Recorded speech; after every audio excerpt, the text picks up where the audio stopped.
SI Jhansi ఇక విజయమ్మని కలవడానికి వాళ్ళ ఇంటికి వెళ్తుంది. ఎవరు కావాలి మేడం అని చెప్పేసి అడగగానే విజయమ్మ గారిని కలవాలి, లోనికి వెళ్ళండి మేడం అని చెప్పగానే లోనికి వెళ్తుంది. లోనికి వెళ్ళి చూడగానే ఎవరు ఉండరు. అక్కడ విజయమ్మ తండ్రి రాఘవయ్య రాములయ్య ఉంటాడు. రాములయ్య దగ్గరికి వెళ్ళి మీ పేరు అని అనగానే చెప్పబోతూ ఉంటాడు. ఈలోపే విజయమ్మ భర్త వచ్చి ఎవరు కావాలండి అని చెప్పేసి పిలుస్తూ ఉంటాడు. విజయమ్మ దగ్గరికి అక్కడికి వెళ్ళి విజయమ్మని కలవడానికి వచ్చాను అని చెప్పగానే కూర్చోండి వస్తుంది అని చెప్పేసి అంటూ ఉండగానే విజయమ్మ కిందికి వస్తుంది. ఈలోపే జ్యూస్ తీసుకురా అని చెప్పగానే ఎవరు అండి అని చెప్పేసి అడుగుతూ ఉంటుంది. తను కొత్తగా వచ్చిన ఇన్స్పెక్టర్ అంట ఝాన్సీ గారు అని చెప్పగానే నమస్తే మేడం అంట. నమస్తే కూర్చోండి అనగానే జ్యూస్ తీసుకొస్తుంది. ఏంటి ఇక్కడికి వచ్చారు, ఏం కావాలి అనగానే నేను మిమ్మల్ని కలవడానికే వచ్చాను మేడం అని చెప్పేసి అనగానే ఏంటి నన్ను కలవడానికా అని చెప్పేసి అంటూ ఉంటుంది విజయమ్మ.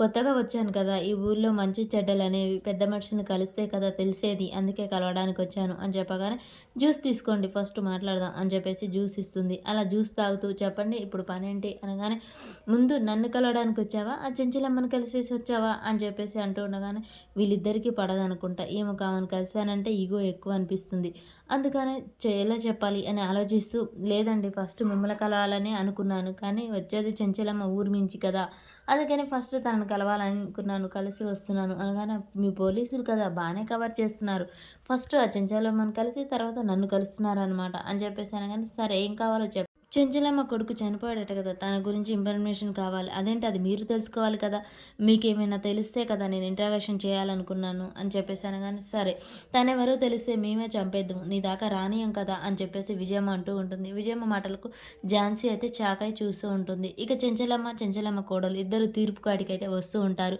ఈలోపే ఒక పంచాయతీ కాడికి చెంచలమ్మ అక్కడికి వస్తుంది. ఇక చూడండి ఇక నుంచి నా వారసురాలుగా నా కోడలు ఈరోజు తీర్పు చెప్తుంది, ఇక నుంచి ఈ వారసురాలే నాకు ఈ పీఠం మీద కూర్చునే అధికారం తనకే ఉంది, ఈరోజు తీర్పు తనే చెప్తుంది, మీ సమస్య ఏంటో చెప్పండి అని చెప్పగానే అమ్మ ఇది నా కూతురు పెళ్ళి కాగానే భర్త చనిపోయాడు, అయితే మళ్ళీ పెళ్లి చేయాలని నేను అనుకుంటున్నాను, కానీ అత్తింటి వాళ్ళు ఒప్పుకోవట్లేదు, వాళ్ళ అత్త మామ ఒప్పుకోవట్లేదు ఈ పెళ్ళికి, నా కూతురు ఈ వయసులో ఉంది, ఇలాంటి వయసులో ఉన్న కూతురు ఎన్ని రోజులు అలా పెళ్ళి లేకుండా ఉంటుంది అని చెప్పేసి తన బాధ చెప్పుకుంటూ ఉంటాడు.